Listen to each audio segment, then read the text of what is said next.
வணக்கம் மிஸ்பியா காட்சி. இன்னைக்கு நாங்க என்ன செய்ய போறோம்மா? பாவக்காய் கறி வைக்க போறோம். பாவக்காய் கறி வைக்கிறதுக்கு இளநீ எடுத்து வச்சிருக்கிறோம். இளநீல தான் அவிய வைக்கிறது. புளியும் இளநீரையும் அவிய வச்சு பாவக்காய் கறி வைப்போம். வாங்கோ காணொலி உலா பாப்போம். அம்மா, ஆனா நிறைய பேருக்கு பாவக்காய் பிடிக்கா இல்லோ? நிறைய பேருக்கு பிடிக்காததான் அம்மா. ஆனா பாவக்காயால சர்க்கரை நோயாளிகள் எல்லாரும் இது சாப்பிட்டா நல்லமென்று சொல்றத.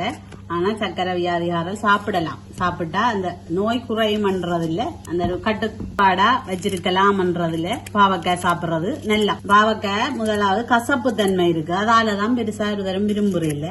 அதுக்கு நல்ல இளநீ புளியும் கொஞ்சம் இந்த புளி அந்த சுள்ளண்டு நிக்க வேணும். புளி அப்படி நிக்க நல்லா கறி வச்சா நல்லா இருக்கும். நல்லா மாந்தி அவிய விடணும். அவிய விட்டுட்டு கறி வைக்க நல்ல டேஸ்டா இருக்கும். உங்களுக்கு விருப்பம் தானே, நீங்க சாப்பிடுற நீங்க தானே. ஓ, நான் சாப்பிடுவேன். நீங்க எனக்கு பிடிக்கும் தானே. இளநீ விட போறோம். இளநியை விட்டு அவிய வைப்போம். புளி விடுறோம். தேவையான அளவு புளி விடுறது. பாவக்காய் கொஞ்சம் அவிஞ்சு வந்தா பிறகுதான் உப்பு போடணும். ஒரு 3/4 பதம் வந்தா பிறகுதான் உப்பு போடணும். இப்பவே உப்பு போட்டு வைக்கிறேன் இல்லை. நாங்கெல்லாம் பாவக்காய் நல்லா மாந்தி அவிஞ்சா பிறகு உங்களுக்கு பிறகு காட்டும். நாங்க முதல் பால் நம்பிடுவோம்.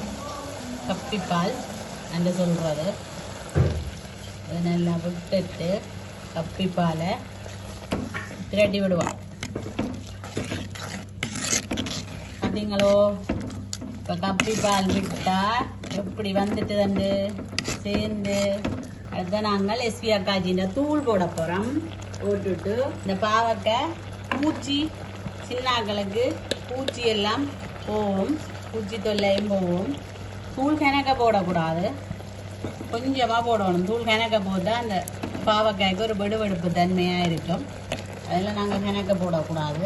நாம் கொஞ்சமாக போட்டு சேர்த்து விடுவோம். இது நான் கருவேப்பிலை போட போகிறேன். கருவேப்பிலையை போட்டுட்டு உங்களுக்கு பிரட்டி போட்டு கொஞ்சத்துக்கு அந்த தூள் போட்டு நாங்கள் தானே கொஞ்சத்துக்கு மூடி விடுவோம். மூடி விட்டுட்டு பிறகு உங்களுக்கு காட்டுறேன் அப்படி இருக்காது. இப்போ பாருங்கோ, வடிவாக எல்லாம் பாவக்காய் சேர்ந்து அந்த தூள் மனம் எல்லாம் போய் நல்ல டேஸ்டாக வந்துட்டுது. நீங்களும் இப்படி சைவ சாப்பாடு சமைக்கல சரி, இல்லாட்டி அசைவம் சமைக்கல பால் போட்டு பால் கறி வச்சு சாப்பிட்டு பாருங்க, நல்லா இருக்கும். இப்படியும் இடக்கிட செய்து பிள்ளைகளுக்கும் செய்து கொடுங்கோ. நல்லா உடம்புக்கும் ஆரோக்கியம்.